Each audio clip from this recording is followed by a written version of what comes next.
بسم اللہ الرحمن الرحیم۔ دوستو، شب برات اب شعبان کا مہینہ ہے اور شب برات آنے والی ہے 14 اور 15 14 شعبان اور 15 شعبان کے درمیان والی جو رات ہے اسے شب برات کہا جاتا ہے۔ شب برات جس کو ہم اپنے الفاظ میں شب رات کے نام سے کہتے ہیں، اب یہ بہت قیمتی رات ہے۔ احادیث میں تقریباً 17 صحابہ سے اس کی فضیلت منقول ہے اور یہ رات بہت برکتوں والی رات ہے۔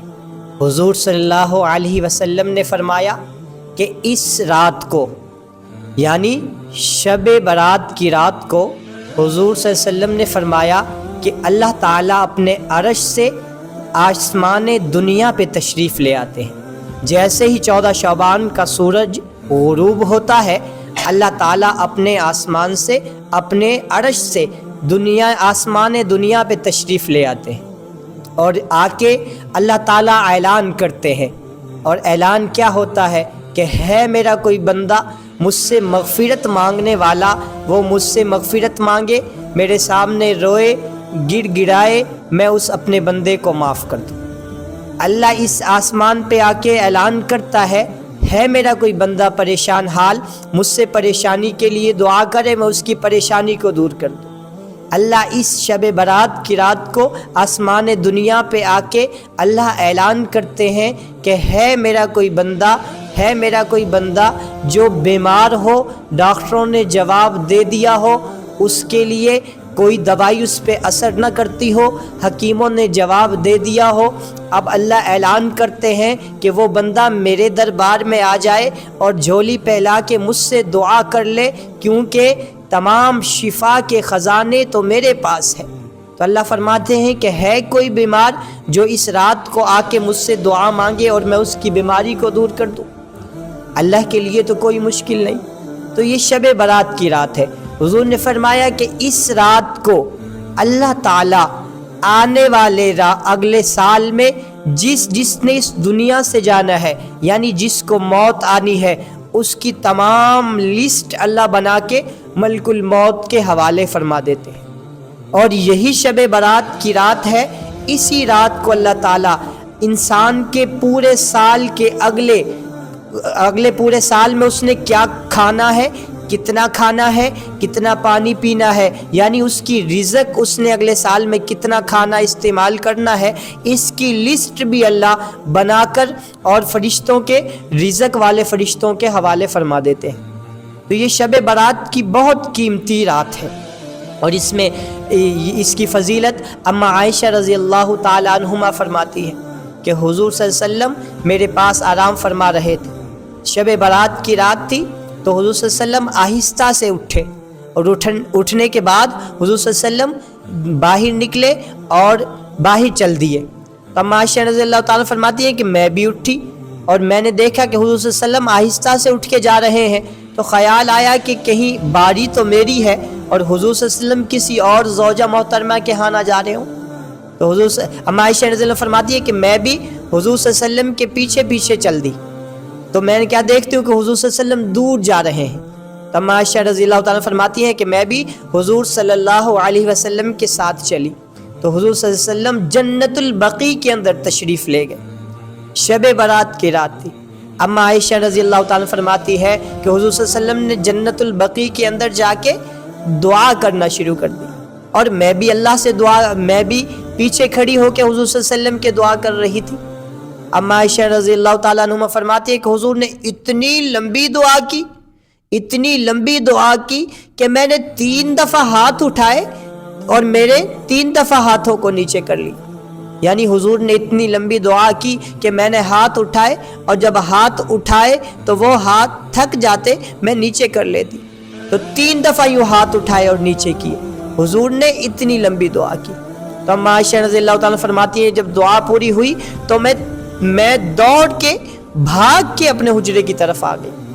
تو جب میں آ گئی تو حضور صلی اللہ علیہ وسلم تشریف لائے، تو آپ صلی اللہ علیہ وسلم نے پوچھا، اے عائشہ کیا ہوا، کیسے تیرا سانس پھولا ہوا ہے، ایسا لگتا ہے تو بھاگ کے آئی ہو۔ تو عائشہ رضی اللہ تعالیٰ عنہ نے فرمایا کہ یا رسول اللہ، میں بھی آپ کی دعا میں شریک تھی، تو پھر حضور صلی اللہ علیہ وسلم نے فرمایا کہ عائشہ، اللہ تعالیٰ شب برات کی رات کو بہت سارے جہنمیوں کو، خربوں جہنمیوں کو اللہ تعالیٰ جو ہے نا، حدیث کا مفہوم ہے کہ حضور صلی اللہ علیہ وسلم نے فرمایا کہ اللہ تعالیٰ بہت جہنمیوں کو جہنم سے نکال کر شب برات کی رات کو جنت میں داخل فرما دیتے۔ تو یہ جو رات ہے اتنی قیمتی رات ہے، تو ہم بھی اس رات کو اپنے لیے کیا کریں، غنیمت سمجھیں۔ لیکن فرمایا کہ جہاں اس رات کو اتنے لوگوں کو جہنم سے نکال کر جنت میں داخل کر دیا جاتا ہے، فرمایا لیکن اس رات کو 3 شخص ایسے ہیں، بدبخت ایسے 3 شخص ہیں جن کی معافی نہیں ہوتی، جن کو جنت میں داخل نہیں کیا جاتا۔ اب ہم دیکھیں کیا ہمارا شمار تو ان کے اندر نہیں ہوتا؟ تو حضور نے فرمایا کہ 3 شخص ایسے ہیں جن کی مغفرت اس رات میں بھی نہیں ہوتی۔ وہ کون سے ہیں؟ پہلا تو وہ شخص ہے، فرمایا کہ جو اللہ کے ساتھ شرک کرنے والا ہو، چاہے اللہ کی ذات کے اندر، چاہے اللہ کی صفات کے اندر۔ اگر وہ اللہ کی صفات کے اندر بھی شرک کرتا ہوگا تو فرمایا کہ اس رات کے اندر اللہ اس کو معاف نہیں کرتے۔ کیوں کہ رزق دینے والا تو اللہ ہے، صحت دینے والا تو اللہ ہے، اولاد دینے والا تو اللہ ہے، ہر چیز کا مالک اللہ ہے۔ تو جب ہر چیز کا مالک اللہ ہے تو عبادت کے لائق بھی تو اللہ ہے۔ تو پھر اللہ کے ساتھ اگر ذات و صفات میں کسی کو شریک کریں گے تو اللہ تعالیٰ کو یہ بات قطعاً پسند نہیں ہے۔ تو اس لیے اللہ تعالیٰ اس رات مشرک کو قطعاً معاف نہیں کرتے۔ دوسرا کیا ہے؟ فرمایا دوسرا وہ ہے جو اپنے ماں باپ کا نافرمان ہو۔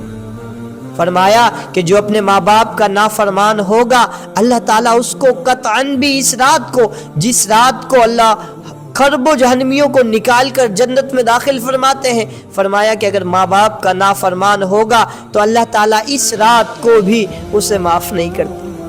دوستو، ماں باپ جیسی ہستی، آج ہم اس کو گناہ نہیں سمجھتے۔ ہم تو ماں باپ کے سامنے غصہ کر جاتے ہیں، اکڑ جاتے ہیں، بلند آواز سے بولنا شروع کر دیتے ہیں، پیشانی پہ بل لے آتے ہیں۔ اور اب تو اس دور میں تو لوگ اور آگے جا چکے ہیں۔ اس لیے اپنے ماں باپ کی قدر کریں، اور یہ ماں باپ کی خدمت کرنا یا ان کی نافرمانی کرنا یہ ایسی چیز ہے کہ اگر انسان ماں باپ کی خدمت کرے گا تو اللہ اس کا اچھا بدلہ دنیا میں بھی دیتا ہے، آخرت میں بھی دیتا ہے۔ لیکن اگر انسان اپنے ماں باپ کی نافرمانی کرے گا تو یاد رکھنا کہ اللہ تعالیٰ اس کی سزا دنیا میں بھی دے گا، آخرت کے دن بھی دے گا۔ اور اس سے بڑی کیا سزا ہوگی کہ اربوں خربوں لوگوں کو اللہ جہنم سے نکال کر جنت میں ڈال دے گا، لیکن فرمایا ماں باپ کے نافرمان کو اللہ اس رات کو بھی معاف نہیں کرتا اور جنت میں داخل نہیں کرتا۔ تو اس لیے دوسرا وہ شخص جو ماں باپ کا نافرمان ہو۔ تیسرا وہ شخص ہے جس کے دل میں کینہ اور حسد ہو لوگوں کے لیے، جو لوگوں سے جلتا ہو، لوگوں کی کامیابی پہ جلتا ہو۔ اس کو یہ چیز کیوں مل گئی؟ اس کے گھر بیٹا کیوں ہو گیا؟ بھئی اللہ ہر چیز دینے کا مالک ہے۔ آج لوگ کہتے ہیں اللہ بھی تو دینے والوں کو دیتا ہے، ہم غریبوں کو نہیں دیتا۔ بھئی تم کون ہوتے ہو اللہ پہ اعتراض کرنے والے؟ وہ تو خزانوں کا مالک ہے، جسے چاہے دے دے، جسے نہ چاہے۔ واللہ یرزق من یشاء بغیر حساب۔ وہ تو رب ذوالجلال ہے، جسے چاہے اپنے رزق کے دروازے کھول دے۔ تو اس لیے فرمایا جس کے دل میں کینہ اور حسد ہوگا، اللہ اس رات کو اس بندے کو بھی معاف نہیں کرتا۔ تو یہ شب قدر کی رات ہے، یہ جو معراج کی رات گزری، شب قدر کی رات آ گئی، پھر رمضان کا مہینہ آئے گا، پھر لیلۃ القدر کی رات آئے گی۔ فرمایا یہ سارے بہانے رکھ دیے اللہ نے کہ میرے بندے سے گناہ ہوتے ہیں تو ان راتوں میں وہ سچی توبہ کر لے، مجھے منا لے، مجھے منانے کے بعد جب وہ میرا بندہ بن جائے گا، فرمایا کہ اے بندے یہ تیرے بہانے، تجھے معاف کرنے کے بہانے میں نے دے دیے کہ شب برات آ گئی، معراج آ گئی، لیلۃ القدر آ گئی، اس میں میرا بندہ نیکیاں کرے اور اپنے گناہوں کی معافی مانگ لے مجھ سے، اور میں اپنے بندے کو جنت میں داخل فرما دوں۔ تو اللہ نے یہ بہانے دے دیے ہیں۔ تو ہمیں چاہیے کہ ہم اس شب برات کی قدر کریں، اور شب برات میں عبادت کریں اور دیکھیں کہ کہیں ان 3 بدبخت لوگوں میں ہمارا شمار تو نہیں ہوتا، ہم شرک تو نہیں کر رہے، ہم اپنے ماں باپ کے ساتھ بے ادبی تو نہیں کر رہے، کیا ہمارے دل میں کینہ حسد تو نہیں ہے؟ تو اللہ تعالیٰ سے دعا ہے کہ اللہ عمل کی توفیق عطا فرمائے۔ وآخر الدعوانا الحمد